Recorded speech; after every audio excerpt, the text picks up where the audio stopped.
Oh my god, okay. It's 8:01 a.m.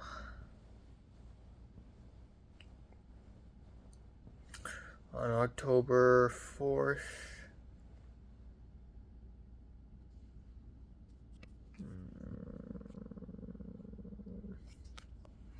I slept from 3:40 a.m. to 8 a.m. and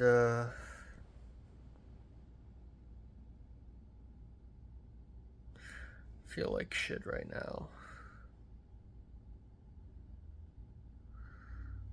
I might go back to bed for a bit. I don't know. But yeah, it's film set day. After the crazy stuff, I should be able to just chill. Yeah. Yeah. So I have a couple of objectives today. I need to write my scripts, and also I need to just write my film reviews. Oh my god. Okay, I have to go to bed at like 3 a.m. tonight. Yeah.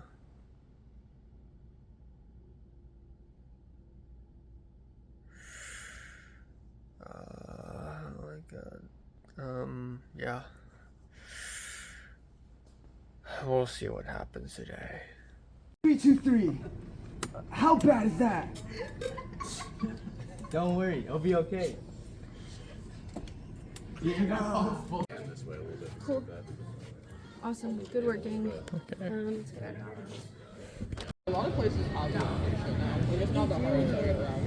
Yeah, especially in LA.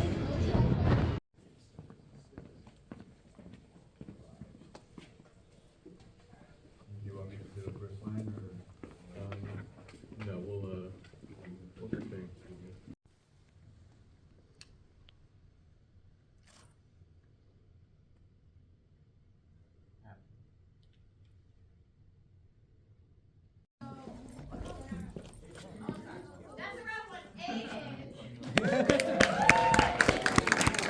Okay, time now is 12:58 after midnight. I'm really tired, and once again, I got home after the set, and it was like 9:20 or 9:30.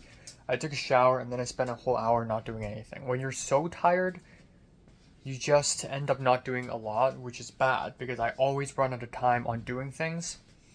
So that's bad news. So I'm gonna try to keep it quick and concise here. Today is day 5 of Starman shoot, but in reality it's probably day 12 for me or something. I feel like I've been on the soundstage for too long. But yeah, surprisingly today's set is the most chill that it's ever been. I showed up to set and I was insanely tired. And we did a little building for about like half an hour or so. We added some more final touches to the panels, drilled some stuff in. There were so many RPAs, and a lot of us are just standing around not doing much. And then after that half an hour, nothing. From like 10 p.m.-ish all the way till 7:30, I did nothing. I just sat on a chair and spent a nice long time writing a film review for Sons of the Neon Night. I also spent some time just writing and looking at things on my phone, and I don't even remember what I did. Oh yeah, I worked on my script for my 480, and even though I haven't written much, I think I have a clearer mind on what I want to do for my script. I have a clearer sense of direction, but only slightly.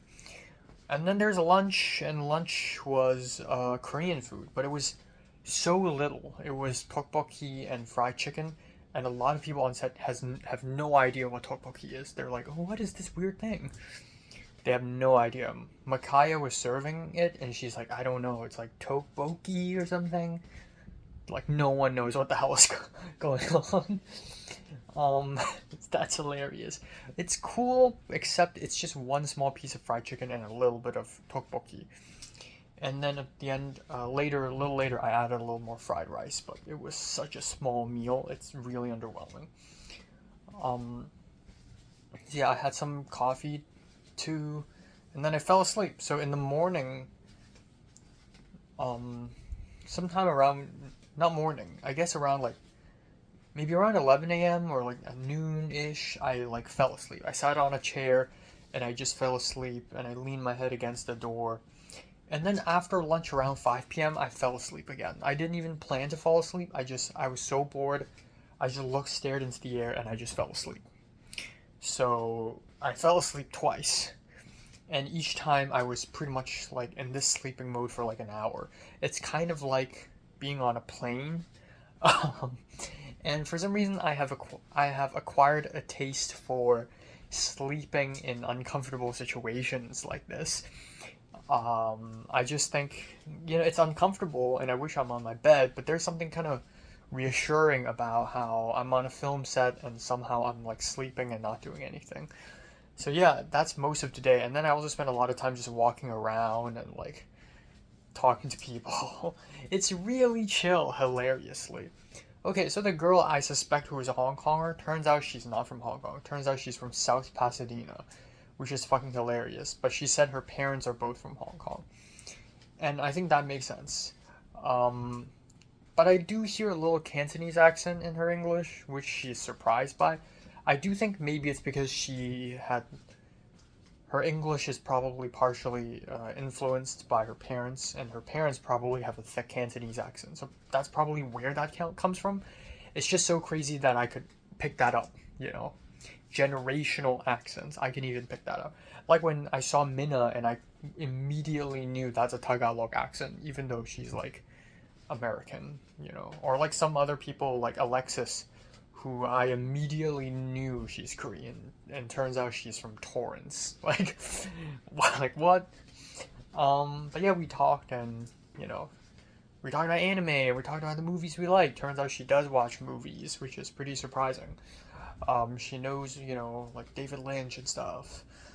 And didn't speak much to Jayun, honestly, not really not very compelled to speak to her.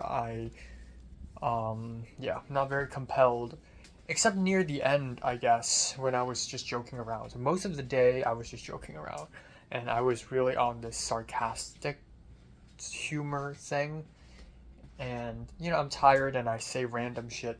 I saw a photo of Jordan's dog and I just started laughing hysterically, which doesn't happen. I just started giggling. And it's not just like a haha laugh. It was like... And there's just something so funny about her dog that the dog's face is asymmetrical and it's like very close to the camera. It just looks like a meme.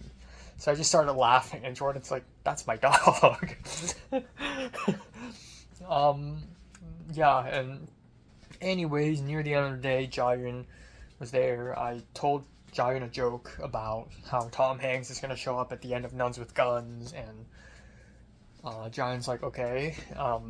There was also another moment after lunch where Ethan Go was playing like the Evangelion OP on the mic, not the speaker, and I was singing along to it. Yeah. And the white twink Colin Nelson also enjoyed it. He's like an Evangelion fan, and he started teasing Jayun for not having watched it. Jayun's like, "Oh, I only saw the first few episodes." And Colin Nelson, being the white twink that he is, was like, "You gotta finish Evangelion, little bro." And for some reason, I immediately turned around and I was like, "Yeah, I finished Evangelion, little bro." Like, I just, copied what Colin Nelson said. And it's just layers of irony, because I like her or liked, and then they like each other. This awkward love triangle.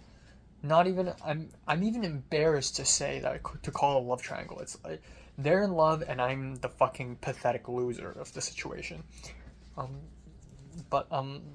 Yeah.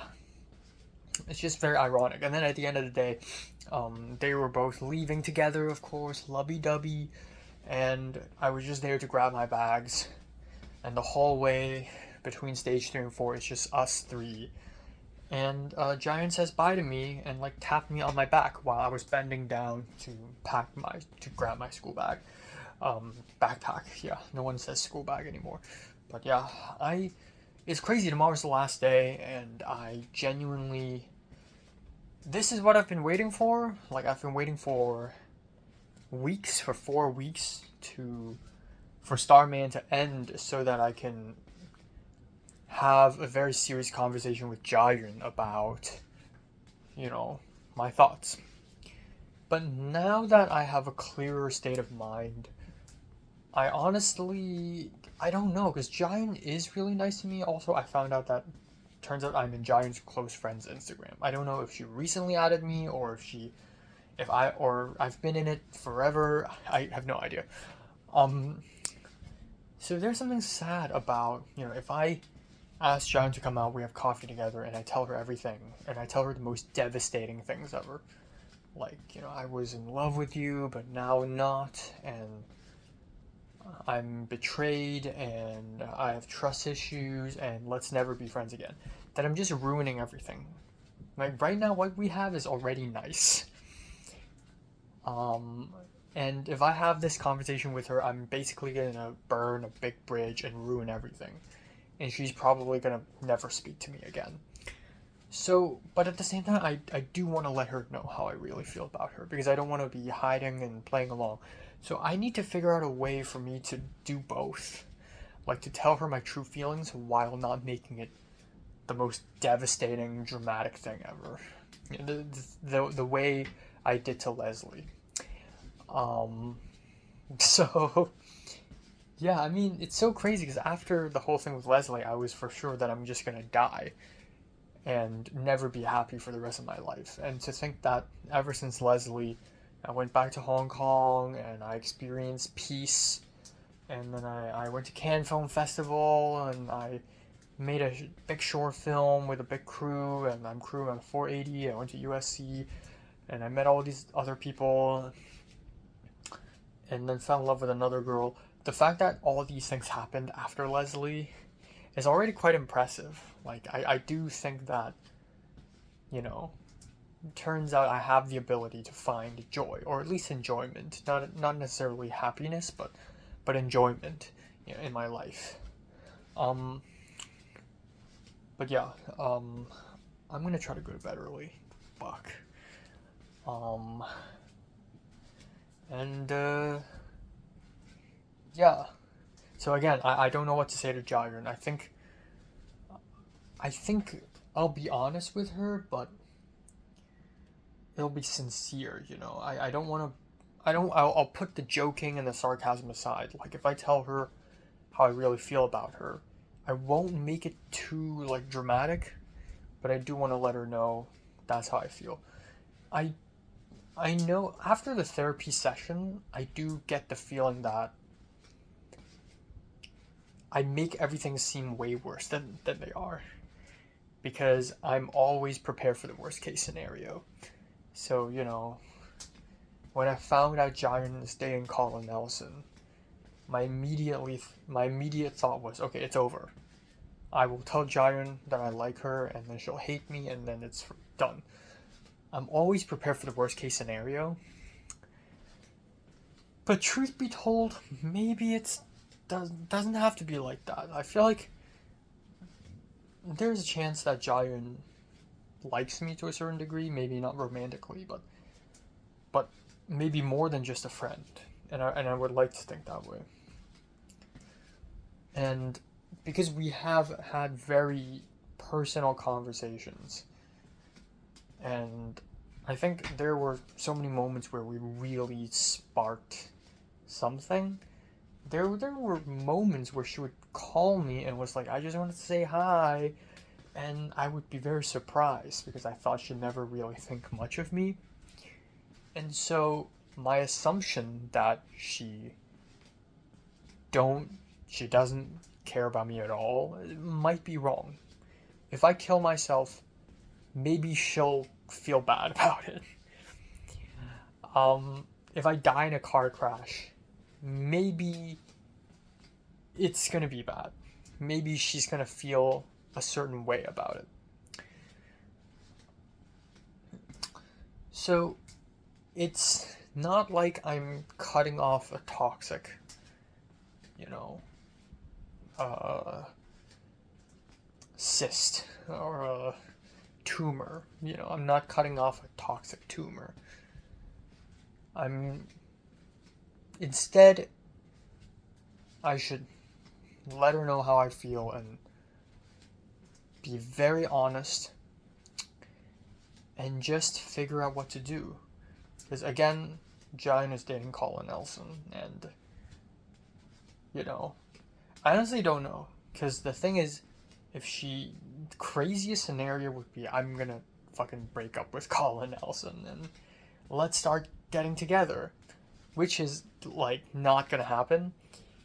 But even if something like that happens, I would probably say no because it's already kind of tainted. It's like, oh, what am I on some wait list? The truth be told, I don't know what the outcome should be. I don't know what the outcome would be, and I'm not expecting anything, you know. I don't expect Jayan to be like, you know what, I like you. I don't expect her to, like, hate me too. So I don't know what's gonna happen, and I think that's for the best, actually. I'm just gonna be honest with her. I'm gonna be real with her. And, yeah. And then that's pretty much it.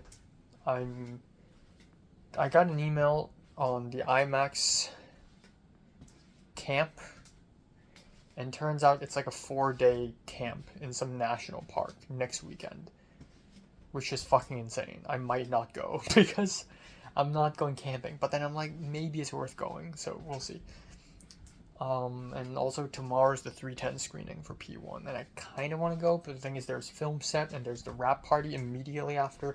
I might leave set a little bit just to catch Colin's 3:10 if that's even possible. So yeah, that's it.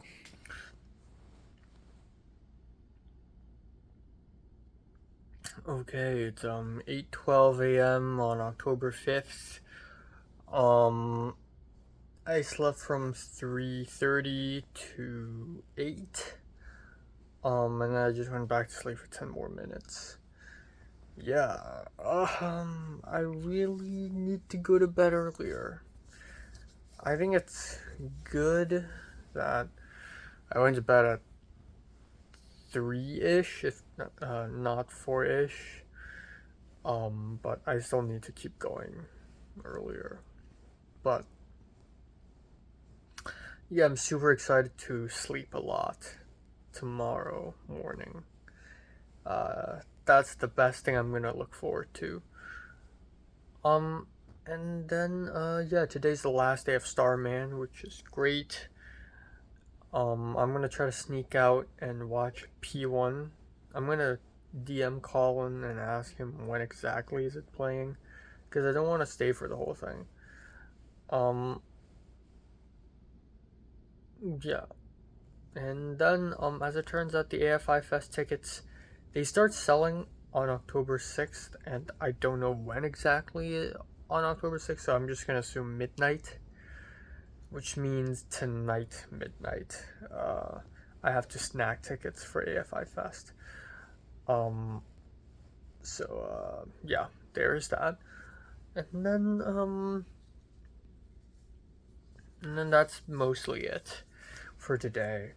I'm probably gonna spend a lot of time sitting around and sleeping on set again.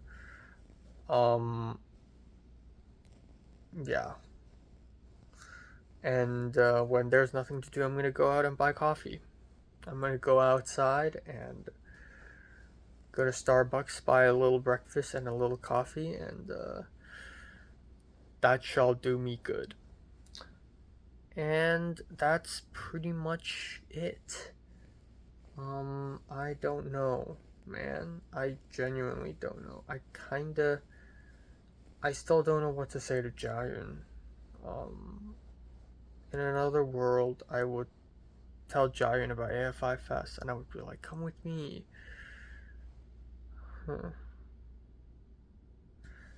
Yeah. That's pretty much it.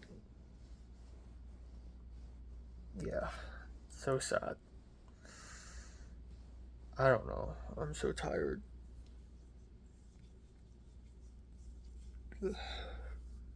I can't believe the midterms are over for me. I think yesterday or a couple of days ago I finished the midterms. The essay outline, the drawing, that's it.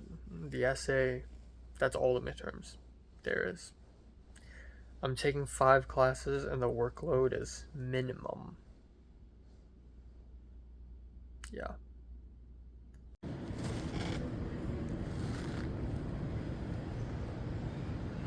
You can't just cut, you know, like, you specialize in just cutting. My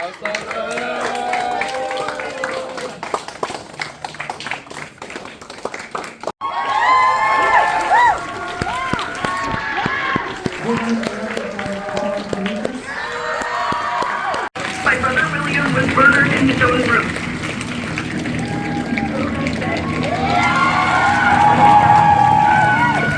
Into?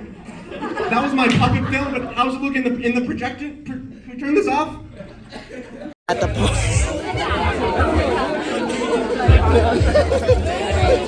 now they're filming it at the party. Now I'm filming them filming.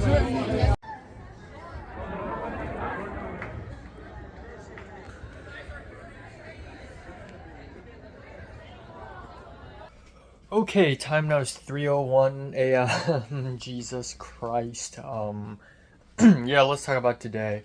So today is the final day of Starman, and it is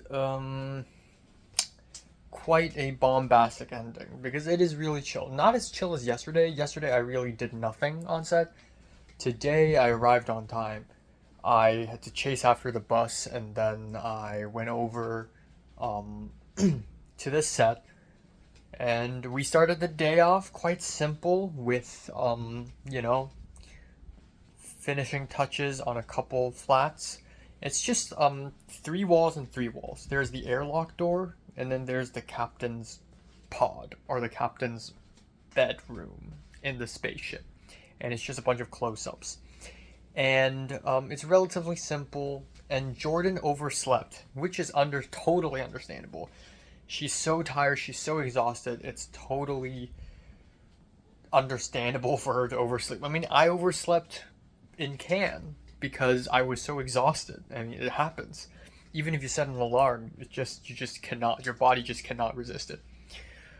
So for some reason, multiple people were looking at me for instructions, so I just started instructing people to do things, which is kind of funny, even though Kira was here, and Kira's the art director. She's number 2.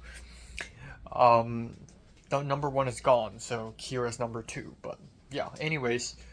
And that's when I had a bagel with cream cheese, which tasted quite nice. It's jalapeno, and my lactose intolerance got activated.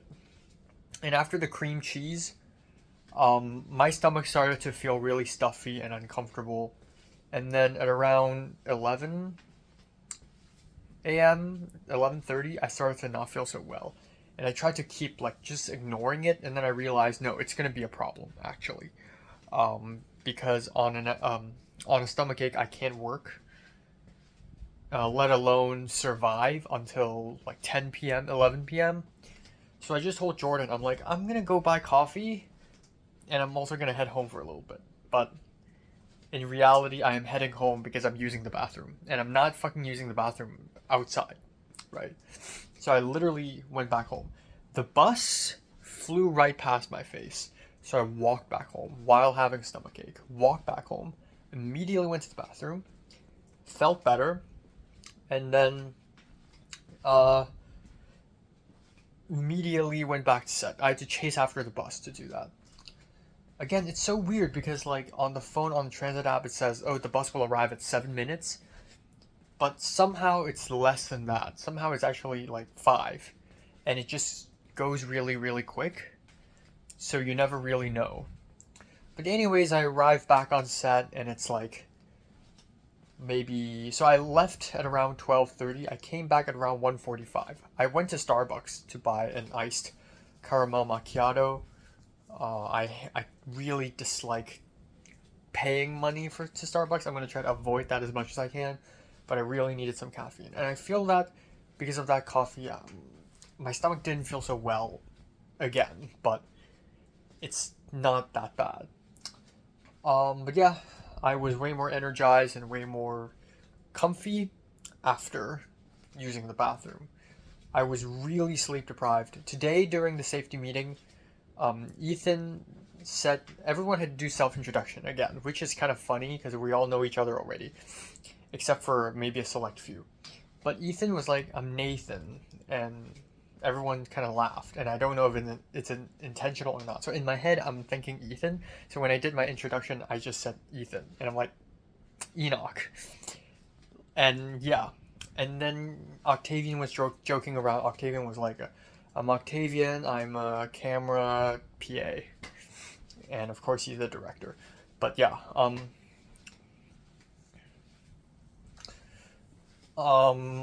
yeah, goddamn. I don't want to talk about movies anymore. Goddamn. I'm so sick of movies. I'm so sick of making movies.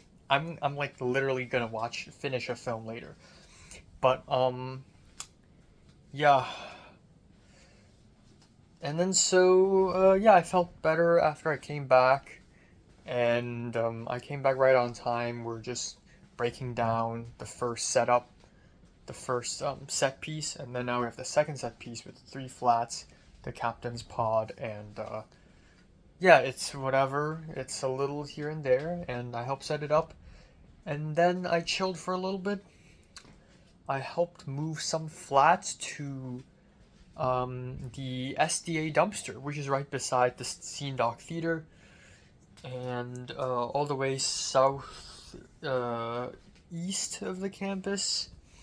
I went with Kira and Ryan, this guy who looks like American Psycho, but he's chill. And Sydney was there too. And then we walked back to SCA, and then it's lunchtime, and we had Korean food, and I had it with my iced coffee, which is like such a strange combo, but it just works. And yeah, there were some weird moments. Because I'm sleepy, I start saying weird shit that I just don't really mean. Like, Seda was standing in, and she was sitting in front of a camera, and I looked at the monitor, and there's nothing. And I was gonna make a joke. I was like, "Oh, you look great." As in, like, you look great sarcastically because the camera isn't even on. But she doesn't know that the camera isn't on, so I just said, "You look great." And then I realized I just accidentally complimented her. And it felt like a weird, random compliment.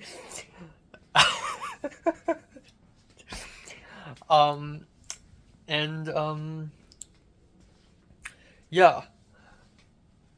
The rest of the day after lunch was fine. I fell asleep again. Again, I didn't fall asleep. I took a nap on a chair. If I sit down and close my eyes, I will fall asleep. It is really easy to fall asleep these days.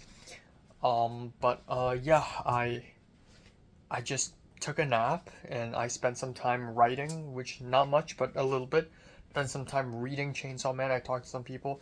Tyler, who is like an art PA, I always get the feeling that she's like half Asian, but I'm never sure because I always assume Asians are white. But turns out he is indeed half Korean. So that's funny because he's wearing this like not a bandana. It's like around his neck, but it has a South Korean flag, and I'm like, "That's South Korea," and he's like, "Yeah, I'm half Korean," and I'm like, "Oh."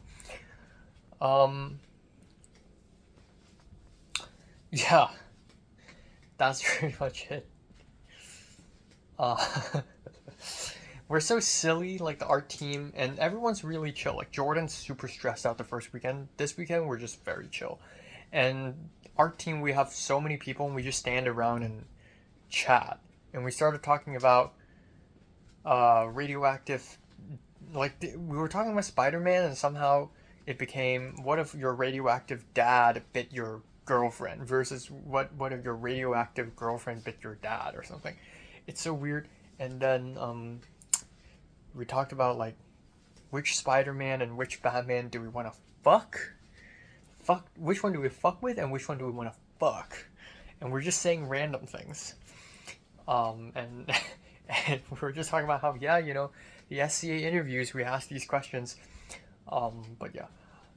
And then that's pretty much it. And then around 6:45, I was like, oh yeah, I gotta go watch Collins 310. So literally, I just walked over to the North Theater. I sat down at the backmost right side.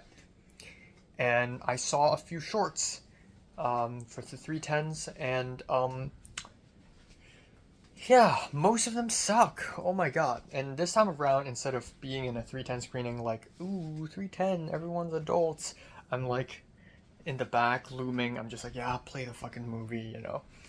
And the one 310 I saw was like weird. It's like a comedy drama about two people stuck in an elevator. And then the next one is about a pizza delivery boy stopping domestic violence. And it's one of the stupidest things I've seen. It's called One More Run. And then there's another short film called Blue. And apparently the director follows me on Instagram. I've never even spoken to her, but it's like Problemista. It's about a girl who's depressed, or a woman who's depressed, and she meets her imaginary friend, and they're in the playground, and they're doing silly stuff, and then she finds joy in youth. But it's just like, I'm not buying it. And then it's Colin's short film, and it was easily the most interesting out of the bunch. It's also really well edited and flashy and lots of experimental stuff. And I'm like, yeah, that's pretty cool. Yeah, I'm impressed.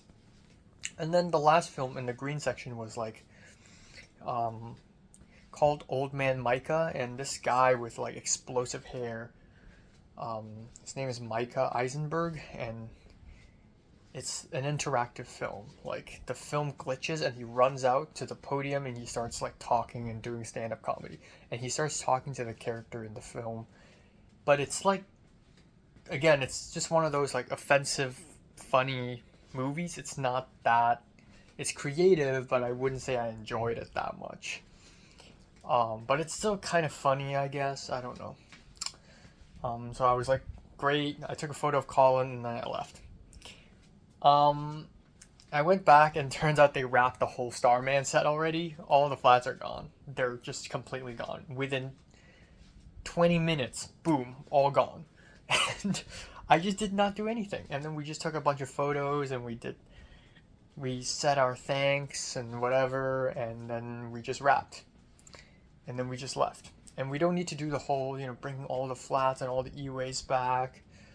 I think they did go back to the garage, like the e-waste, but the flats, we just dumped them. And then so everyone left and we're all waiting for the 10 p.m. after party. At that point it was like 8:30, so I don't really know what to do. We wrapped early, so I just went back to the North Theater to watch a couple more shorts. So I watched this short called Breaking by Rebecca Yuan, who is someone that I've seen on Instagram and I've seen in real life. Seems like a popular girl. Turns out she is in film production, and holy shit, her film is good. Yeah, her film is really good. It's looks really nice, looks really like Hollywood, and it's about a news reporter woman having to report about a protest and protesters being shot at, and her daughter is at the protest, and it's like she feels emotional, she doesn't know what to do, and it's like really good, really effectively emotional, except after the film I'm like, damn, this is just the same Hollywood shit. I just got tricked into enjoying a film. But yeah, that was crazy. And then it's like a documentary short about like a sea lion biting a girl, and turns out it's because of the toxic algae. And then halfway through the film I'm like, yeah, okay, I'm leaving. And then that's it. And I feel like Breaking, the 310 I saw, was like the one that I should look out for. But yeah, anyways, I went back home and I made a simple dinner: rice, char siu, bok choy, and then I headed out again, and I arrived at the party at 10:40, 10:45, and holy ball sacks, there's everyone's there. I thought it's like a Starman rap party. I thought we're all just gonna be like chill. But no, everyone's there because all the 480s rapped today. And all the 480 crew showed up. And it's a lot. And I'm really happy that I'm here because I'm in cams and I don't, in a parallel universe, I don't even know this party existed. But the even more painful parallel universe would be, I know about this party, I know people in cams who are in this party, I'm just not here. And I just feel like I'm missing out. I'm in my senior year, but no, I'm glad I was there. I'm glad I was there, and I get to meet people. I am at the epicenter of this cohort, really, and literally everyone and their moms were there, other than I don't know, some select few. But yeah, outside of the Starman crew, I saw Reese and Zane Zemeckis. Toll was there because he helped out on Nuns with Guns. I saw Logan, who was like this PA on like this APCA web series shoot months ago. I saw Jira. I saw Andrew and Brandon Wu. They were there, and Keisha, who recognized me. He's like, "Oh my God, Enoch!" Even though I've only met her for one day on the APCA banquet. Who else did I meet on the APCA banquet? Finn Liu. Except she doesn't remember me. She's like, "Hey, I'm Finn." And that's not her voice. No, she has such a nasal, like, "Hey, I'm Finn." And I'm just like, "We've met." And she's like, "Really?" And then I just told her, like, what happened, like, plastic knives and everything. And she's like, "Oh, yeah, I remember now." Yeah, I saw Lily, the Vietnamese. She's also in cams. I don't think she was even involved. I saw Cheyenne. She just came out of nowhere, which makes sense because the director of For Old Time's Sake is her boyfriend. And then I saw Matt. Matt was just standing in the corner, and I spoke with him a little bit. I think I've known Matt for like 1.5 years now. I think for the first time, I'm like not stressing out about talking to him. I just like talked about how he had an American passport and talked about movies a little bit, but I just kind of don't want to talk about movies. But I talked about AFI Fest, and he's like, "The tickets are up already," and I'm like, "No." And I talked about Silent Friend, and he's like, "Yeah, I heard it's bad." And I'm like, "What?" And then yeah, Satchel gave me a fake cigarette, so I started going around smoking a fake cigarette. A lot of people were smoking cigarettes. Ethan Go was smoking. Apparently Giant smoked. I didn't even see Giant smoke. I did see Giant, but I didn't see... Like, a lot of people were just smoking, and I'm just smoking a fake cigarette. But, like, it's funny. But yeah, apparently everyone's smoking. I did drink some vodka and, and lemonade, which was actually nice. Like, I don't even taste the vodka. But yeah. Who else? Just lots of people. Lots of 450 people, which is good. I need to advertise my 450. I eventually started telling people that I'm writing scripts for 480. Like I told Reese, and Reese was like, "Great, do it." I talked to Octavian a little bit. When we wrapped Starman, I also talked to Octavian a little bit.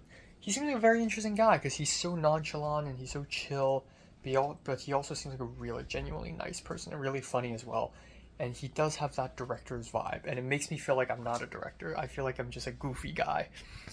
But yeah, seems like someone I should befriend, And yeah, that's pretty much it. Talked to Giant just a little bit, just a wee bit, and while I was talking to Reese, I came up to Reese, and Reese remembered me. He's like, "Yo, Enoch," and then he's like tapping on my shoulder, and I was like, "How's Nuns with Guns?" And it's so crazy that he remembers me. I was sure that he won't remember me. But yeah, we talked, and then some other people, like freshmen. I met this black guy. His name is Josiah, and he's like new. This is his first semester ever, and he's like, "Oh my God, I gotta speak to Reese Zemeckis," and he's in 294. And I was just talking to Reese Zemeckis because he knows me, because I work for him. And they were like, joining the conversation, like him and his friend, and they're like two awkward dudes, but they're tall, but they're both kind of awkward. Like, oh, what's your name? Reese. Oh, nice to meet you. Even though they totally know that it's Reese. And then Giant joined, and I started talking to Giant, and Giant's like quiet, and Giant's like, I'm sorry, I'm trying to like eavesdrop on Reese. So we were both kind of quiet, and then Reese and Giant started talking a little bit, and Reese was like, oh, Giant, you're the writer, right? Yeah, of course. Yeah, everyone's just really nice. I don't feel like I'm looked down on. You know, I feel that very easily, but during the party, I just feel like I wasn't looked down on a lot. Except for the moment where MJ, this black girl, I don't know her, but her name is MJ. She whispered into Reese's ear saying, "Oh, the PD on Starman is not good." And I'm like, "What?" And Reese is like, "Enoch worked on that." That was crazy. But yeah, that's pretty much it. Evan Lynn was there, some like Aiden Burtish, who was in my class. I also ran into Aoife, who is not in the party, but Sydney also didn't show up. But I ran into Aoife when I went back from Collins 310. Yeah, I kept on saying, okay, I'm gonna head out, and I said that like 10 times that I never did. But I finally did. At around 1 a.m., I just left. And Giant texted me for a little more. And it's interesting because I feel like I don't really have any feelings towards Jair now, or at least less feelings. And usually when you have romantic tension with someone, I don't even know. I've never felt romantic tension. You know, there should be something, right? But when I speak to Jair, I don't really feel this infatuation with her anymore. Okay, I'm bleeding.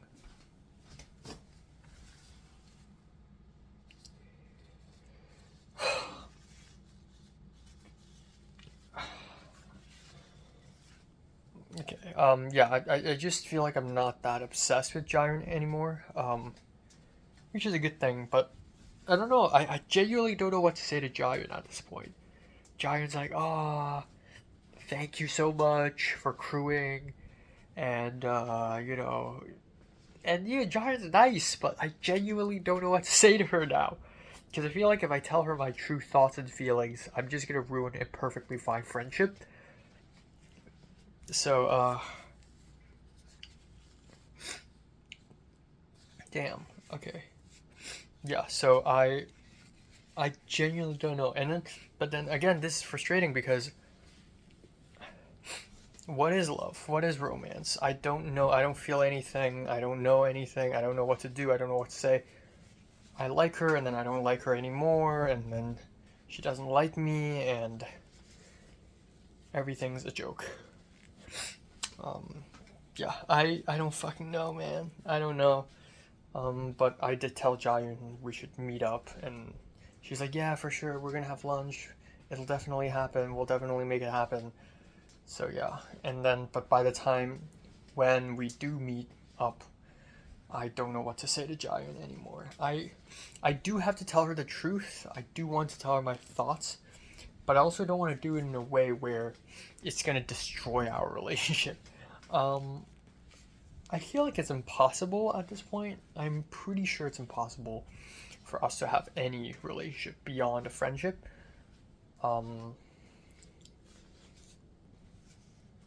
We were still kind of like, again, I don't know what flirty is. I have no idea. But I feel like at some point near the end of summer, there were like moments where I'm just saying things to her and she's saying things to me and it's kind of intimate. But,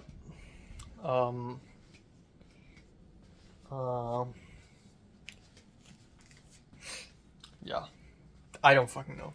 I'll figure it out. Okay, come on.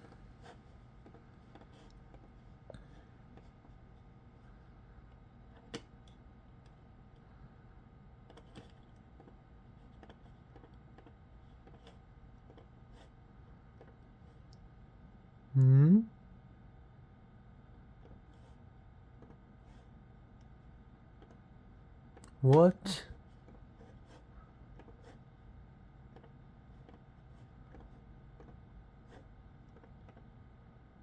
What?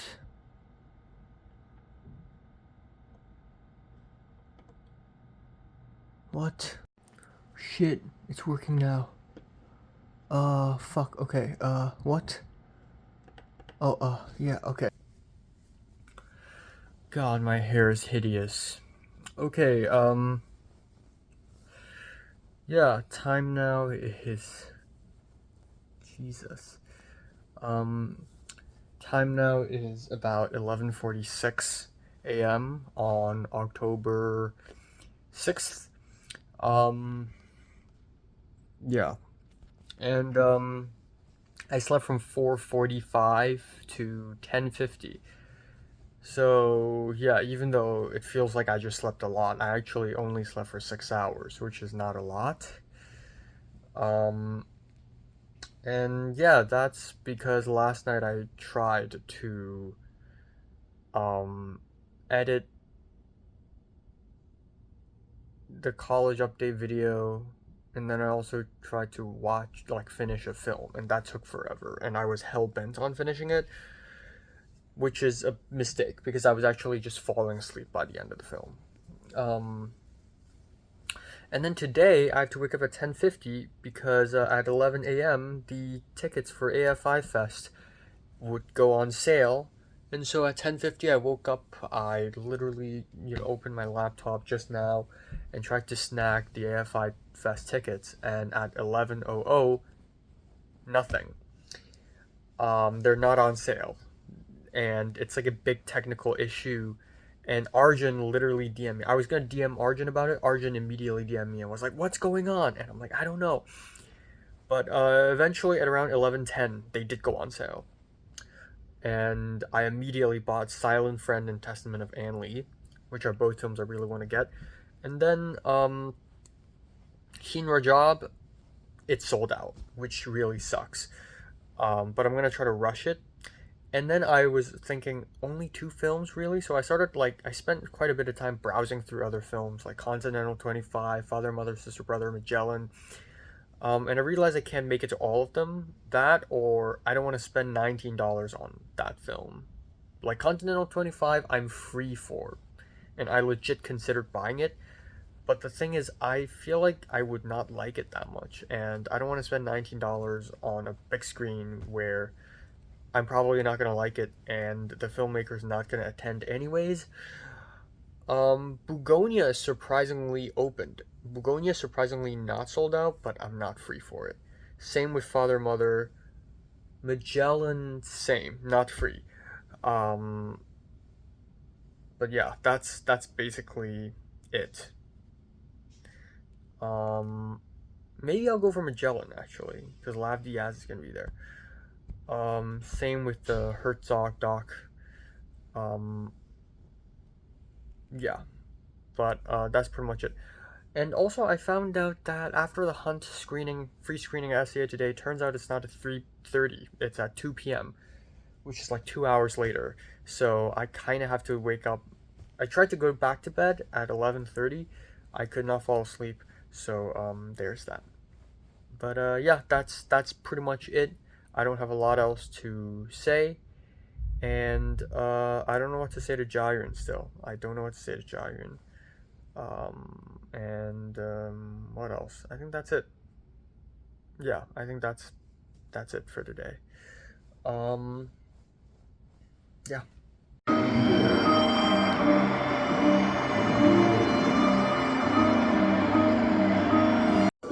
In return. Thank you. I already have a husband. Thank you for having me.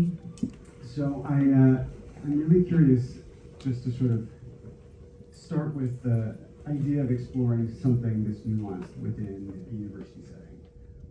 What drew you to this particular The philosophy background, I took a few ad hoc courses post-collegially.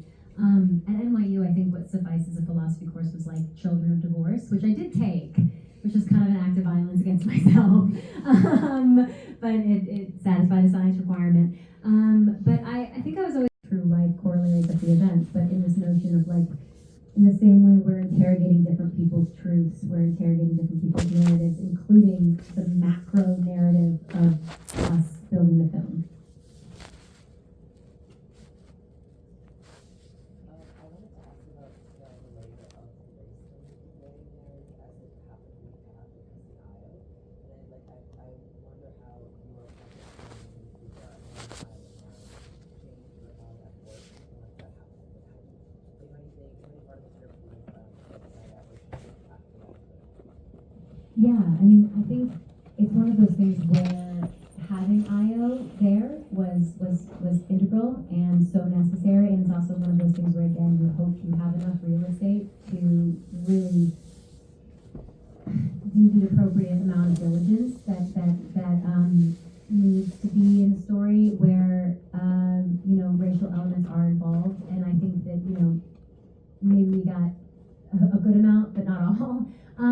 But I think that it's one of those things where, like, Io's experience as Maggie's experience at Yale, as the woman that she became, that could have been like a whole other separate film. But I think that helped me, and Luca too, because it was the thing where, like, I think we were all thinking about both these characters and how they would intrinsically behave and what their characterization meant.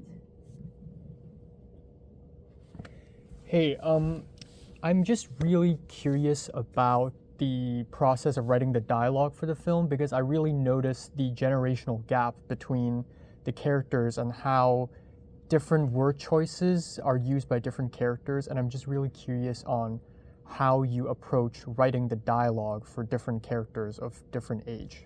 Oh, thank you, I appreciate that. Yeah, it's funny, I feel like the dialogue in the film was, I think because I chose characters that I felt like I could write with some authority, the dialogue was something that felt pretty natural, and didn't necessarily feel like something that I had to gamify in that sense. I think ultimately, like, coming from an acting background, I'm just a really good mimic, I think. And so a lot of it was listening to people and overhearing conversations and just bearing witness to the conversations that I think people who I know of certain generations felt like they were having behind closed doors, and you're kind of witnessing that. Yeah, I feel like it's such a dissatisfying answer, but that's it.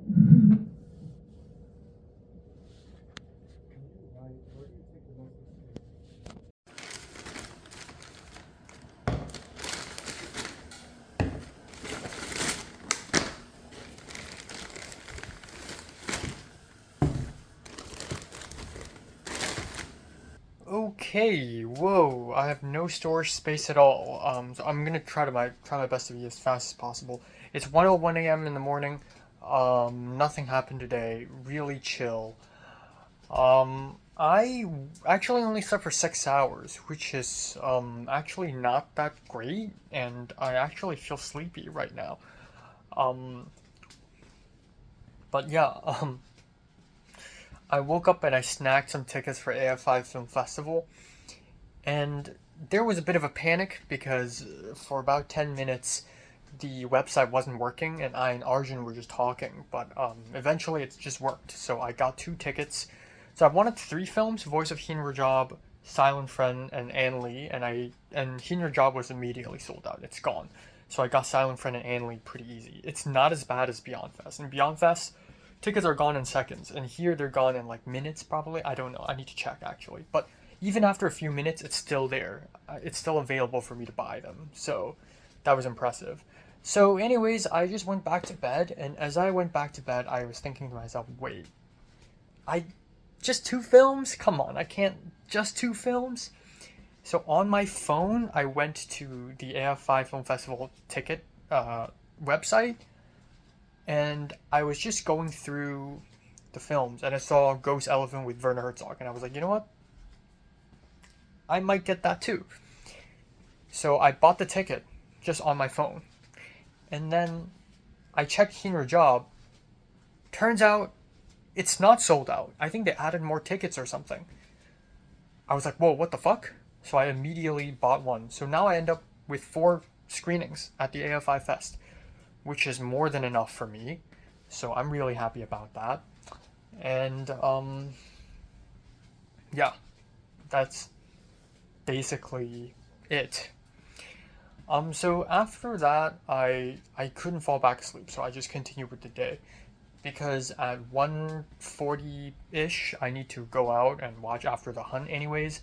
So with the little time I have, I immediately had breakfast, which is cereal. I filmed my Resurrection review, and then I immediately made lunch. I speed ate lunch within a few minutes, and then I immediately rushed out, ran after the bus, walked really fast for the bus, went to SCA. I was late for a few minutes. It's okay.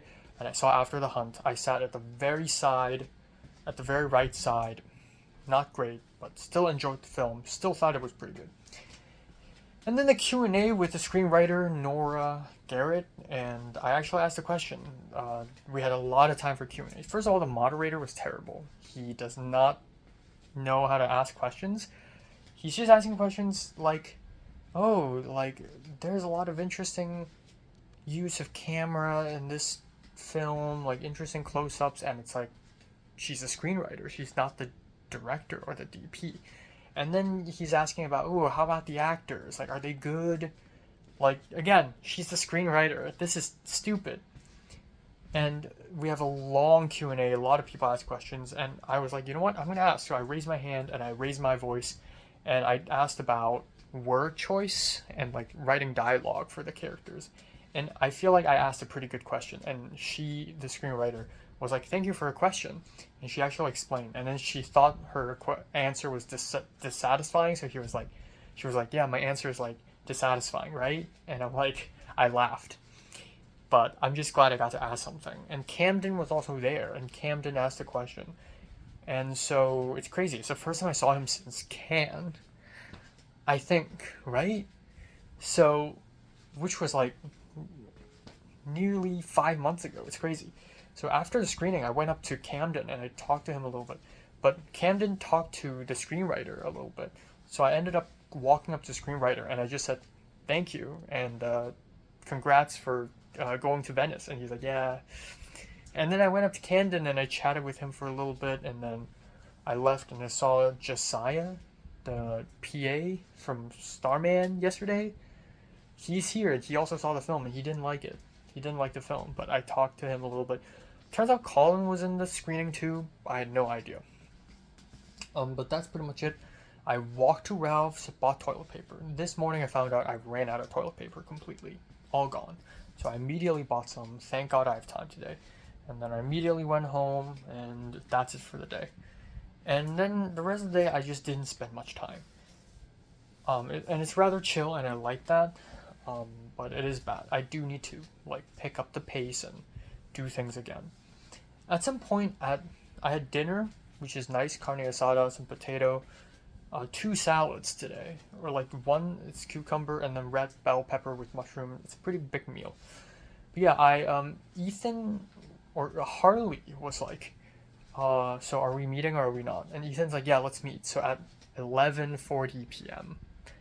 Me, Harley, and Ethan had a Zoom meeting, and I was just eating food. I'm usually awake at this time. And holy shit, Ethan is ambitious with his 310, which is, by the way, shooting in like, 4 days? And he needs a bed, a vintage TV, a gas tank, blah, blah, blah, yada, yada. And I'm just like, damn, I don't know how we're getting that, but I'll try my best. And Ethan was like, you know what, we're gonna go to the location and start building on Thursday, but honestly, I promised Anna Iwasawa to help her on Thursday, so I was like, I can't do it. Just have someone else do it. So yeah, that is pretty much it. And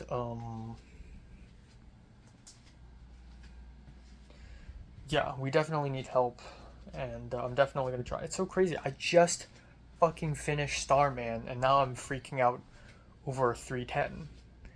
It just doesn't stop, does it? It's so tiring. It's so exhausting. But after this, I'll be done for like a month, which is good.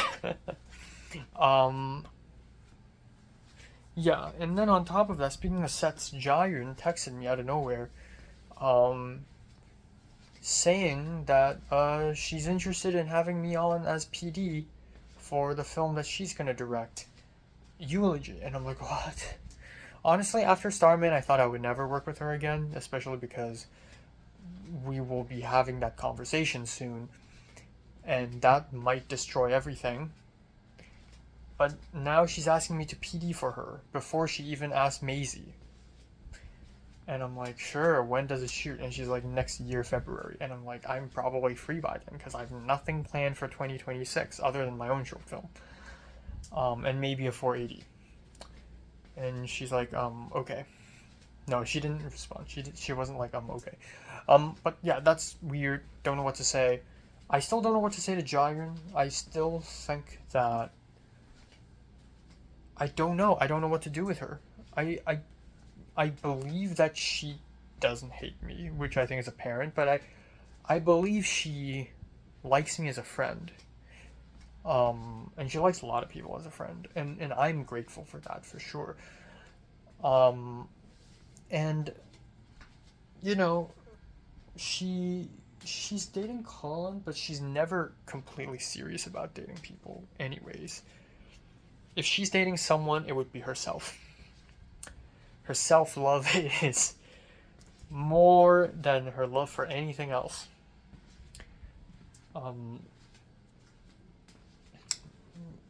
So yeah, I don't know. I just feel like because her love for others don't matter as much anyways, I shouldn't be that stressed about whether she likes me or not, because it's not gonna happen regardless, which is depressing.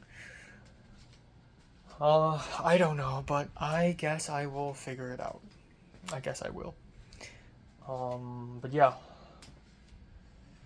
Ethan's 310. And the thing is, for Friday, I kind of want to leave early, which is difficult because the location is in East LA.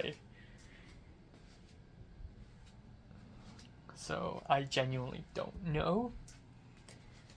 Yeah, I'll try my best. Tomorrow should be chill. I'm going to the gym, not doing much. I have a therapy over Zoom. Should be chill. Some random things might happen.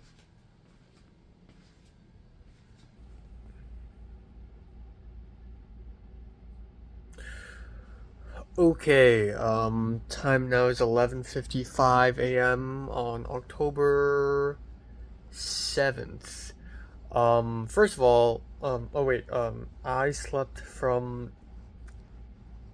4:15 to 4:15 to 11:50, yes. Yeah, I woke up by the alarm. I did not naturally wake up. I wish I did, but I did not, and, yeah. Fun fact, yesterday was actually Mid-Autumn Festival, so, yeah, I should have done something to celebrate, but I did not. But, yeah. I was rather productive yesterday. I feel like yesterday, for a chill day, I did quite a bit. I did film and edit a review. I did come up with a college update video. I did watch a movie and 17 minutes of an anime. But, yeah, I could do better. My triceps are kind of sore from working out, like doing push-ups yesterday. But today I'm going to go to the gym. So today's plan is gym, at night. And also, the reason why I'm waking up early is because at 1 p.m. I have a therapy session over Zoom. If I didn't need to do that, I would have just slept all the way.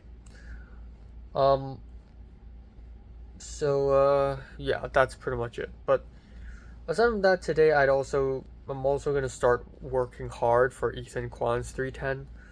And it's funny because Colin just asked me to help crew on his 310. And I know Katie also kind of asked me. It's so crazy how, yeah, a year ago I'm like desperately begging for people to bring me onto their 310s. And now people are just asking me.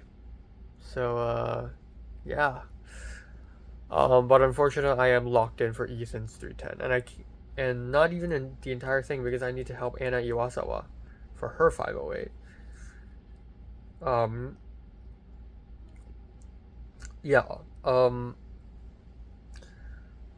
that's pretty much it. It's really cold, and I'm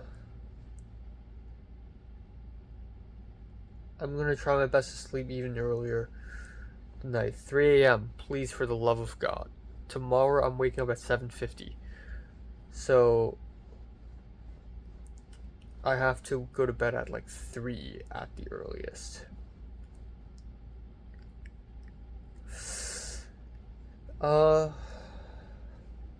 Yeah, I even did the laundry. I'm wearing new pajamas for the first time in like 1.5 months, which is crazy.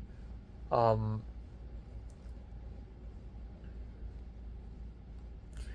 yeah, I don't have a lot else to say.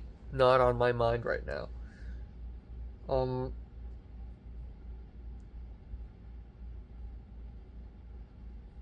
yeah, I also, like, a couple of days ago, I also asked Justin from Malaysia how he's doing, because I realized I don't want to be this cold person.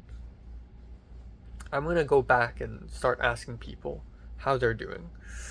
So yeah.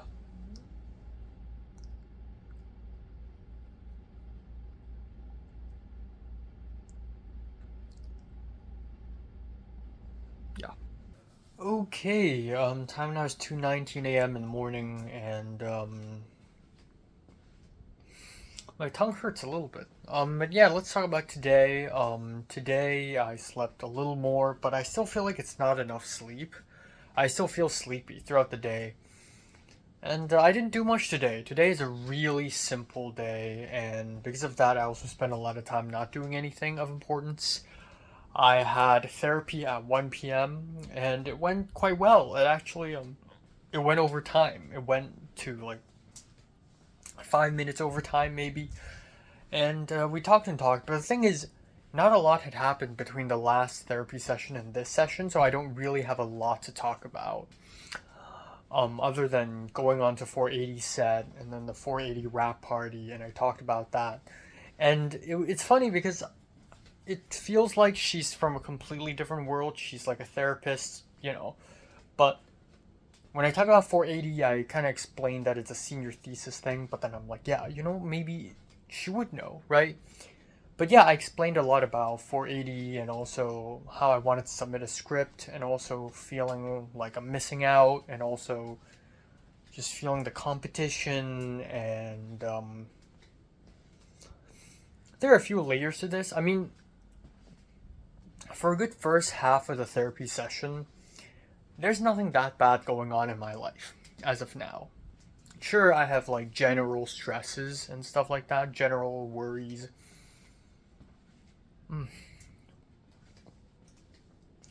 But nothing too terrible. And I just talked about how I'm currently working on a 480 script, and um, it's frustrating because I don't know if it's good enough. And her advice was, that's an unrealistic expectation, that you'll be chosen, your script. Just write for the sake of writing it. Just write because you're participating in it. So I'm like, great, sure. And then I eventually talked about my family and how I guess the girl kind of ties into it. So the girl being Jayun. I told her about Jayun, which is a little embarrassing, but it is really real. It is my real thoughts, and Jayun has haunted me. Um, but yeah, Jayun being the inspiration for my script, and also over the summer with Jayun, and how that becomes, how that reminds me of my family issues, my mom and my dad, and my therapist telling me that I'm not my dad. The fact that I lost my job not because I'm bad at it. I lost my job because of circumstances out of my control, and B, I'm seeking therapy, and that's something really brave. And I'm willing to change. And my dad, I guess, isn't. And it's interesting. My therapist was like, from what you've said, your dad sounds like a complicated person, and I'm like, I never really thought about it that way because I always see my dad as my dad, but I guess from an outsider's point of view, you can kind of see that. Um, but yeah.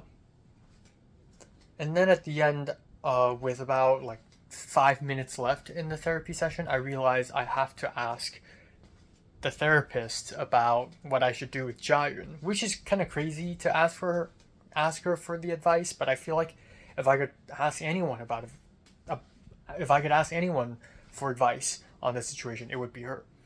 So I just told her the predicament and how I want to have a conversation with Jayun and just tell her how I feel. And she started asking me why, and I'm like, I just need to get it out. And she's like, why? And I'm like, I just want her to know. And then she's like, why? And I started thinking, and then after a few seconds, I'm like, because I want to know how she feels about me. And she's like, exactly. And that's a very human thing to do. That's a very human thing to think about. But my ultimate goal in having a conversation with Jayun, even though I don't expect anything in return. I think the only thing that I'm going to get out of this conversation for me is a confirmation of how she feels about me. Whether it is, oh, well, I somewhat liked you, or, well, I only liked you as a friend, or, oh, I actually didn't like you that much. But whatever it is, that's what I wanted. And the therapist, she doesn't have a specific yes or no. She just said, if you're willing to risk the consequence of losing this friendship, then do it. But it's your choice ultimately. So it really makes me think. But yeah, for the rest of the day, I didn't really do much. I did film a couple of reviews. I did spend some time editing the can video. I haven't watched anything today, which is crazy considering that it's already nearly 2:30 a.m. I had some good meals, and I went to the gym. And it's crazy because my triceps and like my upper chest is sore from the push-ups I did yesterday. And so when I went to the gym and it was already like 8:45 when I arrived at the gym, I was already kind of sore, and I did some lateral raises. I did 17.5 pounds instead of 15 pounds, and it's so fucking difficult. And then I did just regular dumbbell actions. And then I did a chest push, and then I did bench press, and then I did some pull-ups on a pull-up machine, which I've never done before. But there is a pull-up machine near the entrance of the gym that I've never used, and it's actually really helpful. I spent maybe like 5 or 10 minutes waiting for these three Chinese boys to finish their back-to-back. It's your turn, it's my turn. Pull-up session. And then I did the pull-up like for one set, and I just walked off because I just want to test if it works or not. Very interesting stuff. But yeah, I'm terrible at pull-ups. In fact, I don't think I can do one pull-up. But that machine helps you, after you're down, it kind of pushes you up, which is so interesting.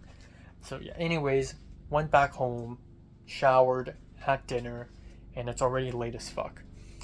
And I don't really have a lot else to add. I think I'm in the point in my school life. Again, this point, that point. I think I've come to, or not even come, I think I've returned to the point where I feel like I do have friends who like me and want to work with me, because Colin just asked me for help for his other 310s. And then, I wanted to help on Colin's 310, but I guess that never came to be. And yeah, I also did a bunch of stuff for Ethan's 310. We're truly royally fucked. Like, we're filming it in, 2 days? 3 days. Yeah, this is a fucked up situation. But,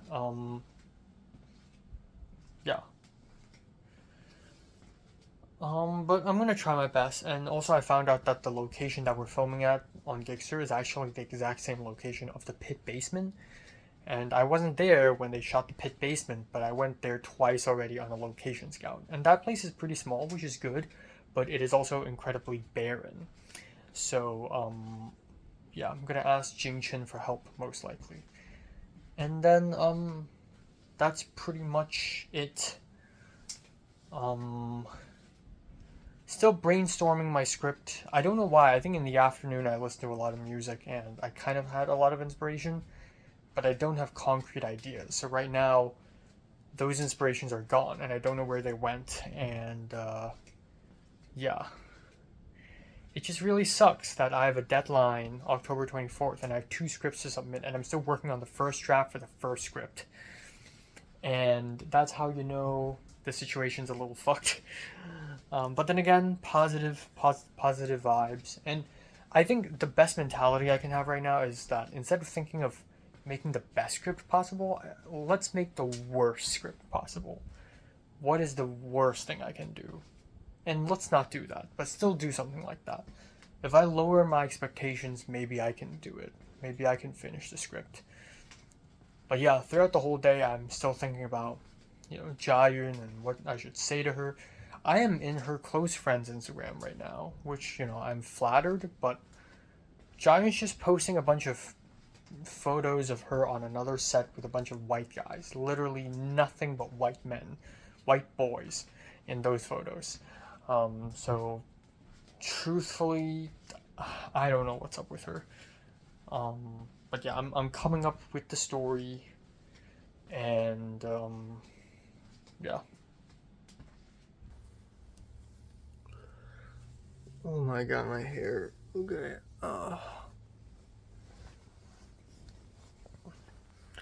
Time now is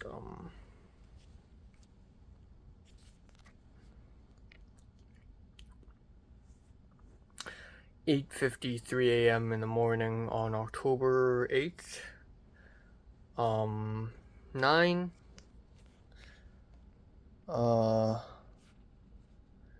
October 8th, okay.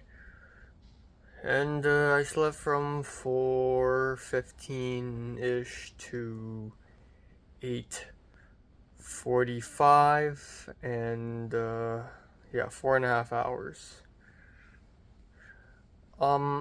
I honestly, it is the last day before fall break, which is hilarious because it's the first day of the week for me. And the other hilarious thing is,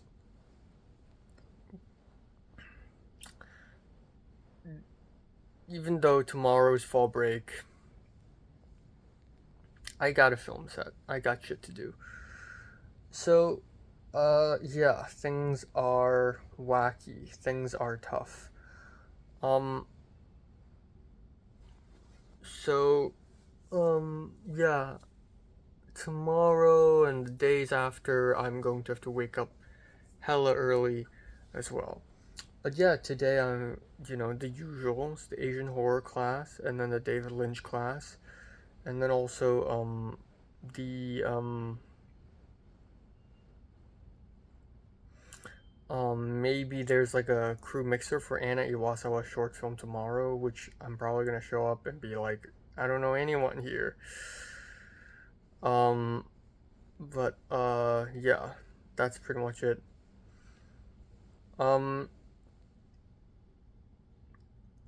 Oh, my tongue hurts. Why is my tongue always hurting? I don't know. Yeah, so I really have to go to bed early. Oh my god.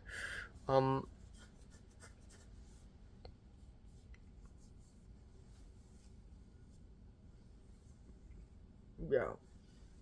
Don't know what to do for Ethan's 310. It's kind of fucked, honestly. We have so many props and so much set dressing.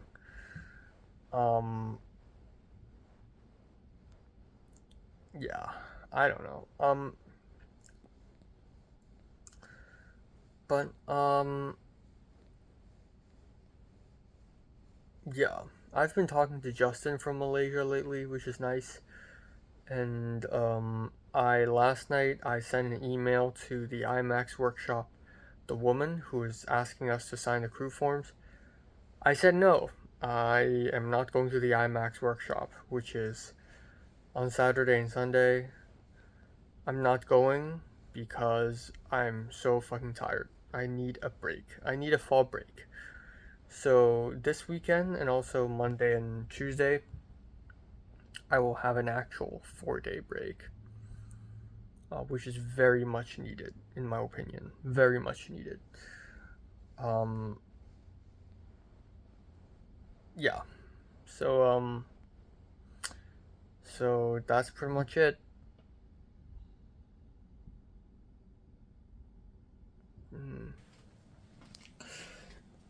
Time now is 2:28 a.m. in the morning. I'm gonna try my best to keep it brief because it's late and I'm also getting really tired.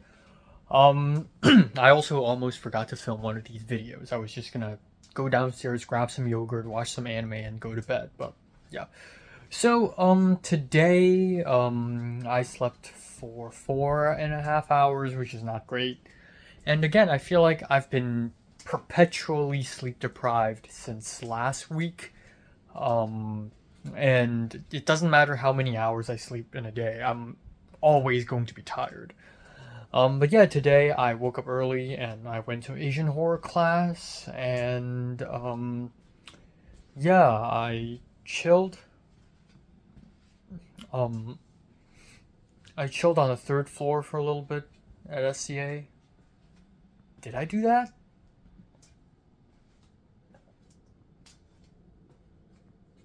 I forgot. I guess I did. Yeah, I just forgot that I did that. And then I went to Asian horror class, and then Audrey sat beside me. Right before Audrey came, the professor was like, Enoch, can I talk to you after class? And I'm like, oh. At first, I thought I misheard something, even though I completely heard it right. I was like, hmm? And she's like, can I talk to you after class? And I'm like, oh, yeah, sure. So it was kind of suspenseful. I'm like, oh my god, did something happen?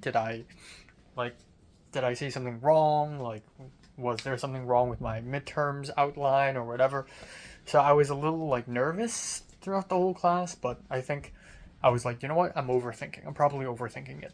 Yeah, Audrey sat beside me, and we didn't get to talk a lot, aside from during break, because right after class she needs to speed run over to her RIT 340 class.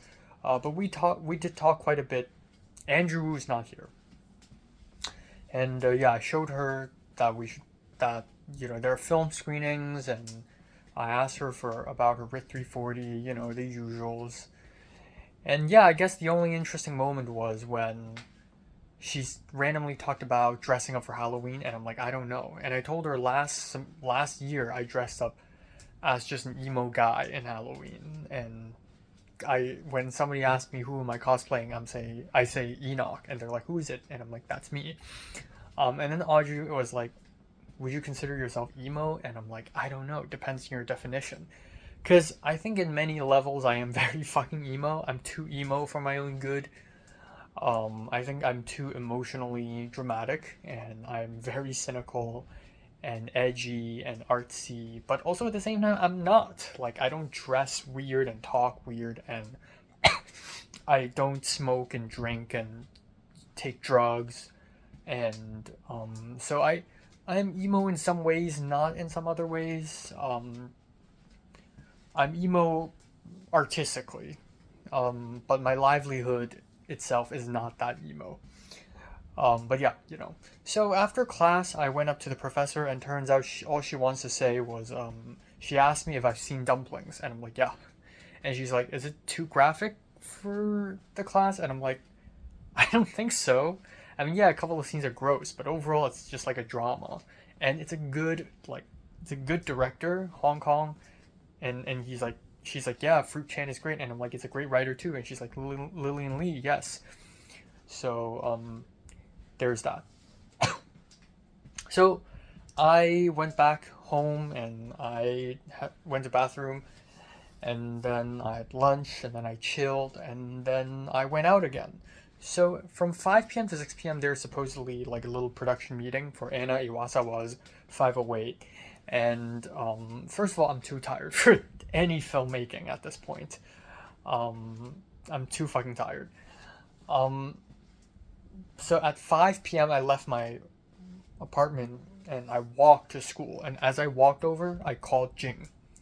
I called Jing Chen and asked him about like what I should do for Ethan's 310, which is, by the way, kind of not in a great place.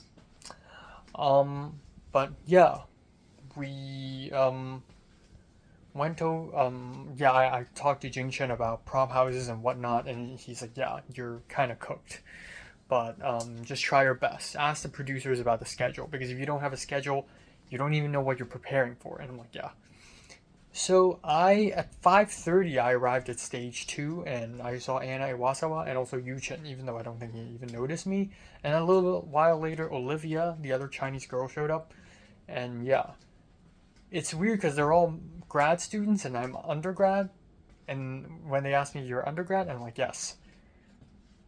But the truth is I might be older than all of them. And Anna Iwasawa was like, yeah, I think I'm younger than you. She asked me, when am I born? I'm like 2002, and she's like 2003, and I'm like, okay.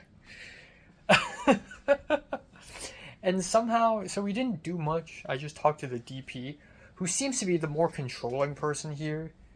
But honestly, funny enough, they don't know what they're doing really. Like, they're struggling with flats and drills and paper tape. And they don't know that jacks are called jacks. They're just like, oh, the triangular thing. So it's kind of funny, but it's just nice. I talked to Anna Iwasawa about Cannes, and because I also spent some time editing my Cannes video when I had lunch. And then I'm just thinking about Cannes, thinking about the beach, thinking about the theaters there, and, talked about the Japanese films in Cannes, and talked about Renoir and Kokuho, and she's also a fan of Kokuho. And then, yeah. So that's pretty cool. And then at some point at 5:50 at 6 p.m. I had a Zoom call with Ethan and Harley, and basically just updates. First of all, tomorrow I feel bad because I promised Anna Iwasawa to help her on her 508, but then I also promised Ethan to help him on his 310. And the thing is, we're not shooting Ethan's 310 tomorrow, but we're going around to get props. And the thing is, yeah, the thing is, we're kind of fucked, and they need as much help as possible. But I can't, because I promised Anna Iwasawa. Also, Harley's gonna be at the Village or whatever at 7:30 a.m. and arrive at Universal Prop House at 8 a.m. I'm not fucking waking up for that. That's too much for me. So the other thing is, tomorrow for Anna Iwasawa's 508, I don't actually have anything to do. I'm an art PA, but most of the whole shoot tomorrow is basically all exterior and just a bunch of like silly inserts. And the call time is 10 and wrap is 6 p.m. So it's really minimal, and I don't even really need to be there. So I talked to Anna Iwasawa and the producer about it. Her name is Leia, by the way. And Leia Wu. I'm just gonna say her full name. I know like 2 other Leias. So they were like, we're actually gonna continue building this set tomorrow morning. So I'm like, okay, I'll be here. But yeah, after that, I'm probably just gonna head out because I need to work on my friend's 310, and they're like, understandable. So there's that. So that's that. I wish good luck. Okay, and then I went over to the David Lynch class. By the time I arrived in class, it was already 6:40, and then I sat down and we went for a break. And yeah, talked to Garrett, talked to Riley, the freshman kid. I saw Justin T and Jacob and Co. And then I talked to Kira and Octavian. It's nice seeing them again, and they were like, how does it feel? Kira was like, how does it feel? You don't need to go to set this weekend. And I started laughing because that's not true. I am going to set this weekend. literally, I just went to stage 2 and touched some flats and jacks, and kind of sick of it, honestly. And they're like, damn, you got to take a rest. And Octavian talked about how he started like baking pies and tarts and just did nothing and cleaned his room. And I'm like, wow, that's really nice. So yeah, anyways, sat next to Garrett. Tiger was also nearby. We watched Wild at Heart. I fell asleep. I also fell asleep a little bit when we watched Memento Mori this morning. But yeah, I kind of fell asleep for a chunk of it, and then I was awake in the second half. And then it's Dwayne Dunham Q&A, which was very interesting, and then that's it. And then and then I left. And then Tiger drove me, Garrett, and Shalin to our respective homes, and I got to chat with Tiger a little bit, which is cool. I like that I have a lot of people to talk to. It's kind of crazy. Yeah. And then again, Dwayne Dunham talked about like submitting the film to Cannes, like Wild at Heart to Cannes, and winning the Palme d'Or and the Croisette and the Palais. And I'm sitting next to Garrett, and Garrett actually asked a question about like, what's your reaction when your film won the Palme d'Or? And Tiger's like sitting a few seats to my right, and so we're all just like, yeah, we went to Cannes, like, wow. And it's just such a surreal, I was there too, it was kind of surreal. So when we left the Norris Theater, Tiger was like reminiscing, like, oh, take me back, and Garrett's like, yeah, I miss it. And then when Tiger dropped me off, I was like, yeah, the Croisette, even though it was such a hectic and stressful time, I really I miss it. It is an awesome place, like just the sunshine and the beach, and it's like everyone there are just cinephiles and filmmakers are just walking around, and you're excited for the next film. It's just such a surreal feeling, and it kind of reminds me of like the first time I went to Anime Expo. It just felt like really surreal. Like, of course I went to Anime Expo again, and that also felt kind of surreal, but my first time ever was like, whoa, this just feels like I'm in a different dimension. And Cannes kind of felt like that. It just feels like I'm in a different dimension. And yeah, it's so interesting. So yeah, that's pretty much it. Jayan asked me if I'm free this fall break, which is cool, because my original idea over summer, I thought fall break would be a week long, and I thought I should hang out with Jayan for a day or two, whole day. But of course I was being silly and naive. But I'm glad Jayan's like asking me to hang out. And I'm like, I'm good on Saturday and Sunday. And she's like, how about Saturday morning? And I'm like, okay. Because Saturday afternoon, she's going to hang out with Maria at the Universal Studios. So we might meet or we may not. But the conversation is going to happen. I'm still trying to figure out what am I going to say to her. Because I don't know. At this point, she is nice to me in a friendly capacity, and if I say, oh, I have a crush on you and you're amazing and you're attractive, it's just gonna freak her out. I don't know what to say, and I know she's dating Colin Nelson, the white twink, and it's probably inappropriate for me to quote-unquote hit on her, even though I don't even know how that works. I just personally think I should be honest with her. And again, like thinking about Cannes and thinking about Nice and thinking about how awesome it would be if I go to those places with her. I want to go to these awesome, strange places with her. I want to be with someone, and I want to be with her.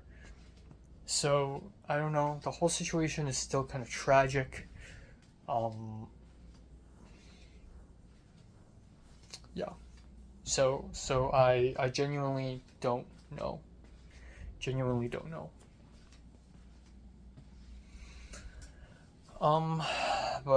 Yeah, that's pretty much it. Yeah. Harley found a vintage TV from Maisie, and I'm happy about that. I don't think they even know each other.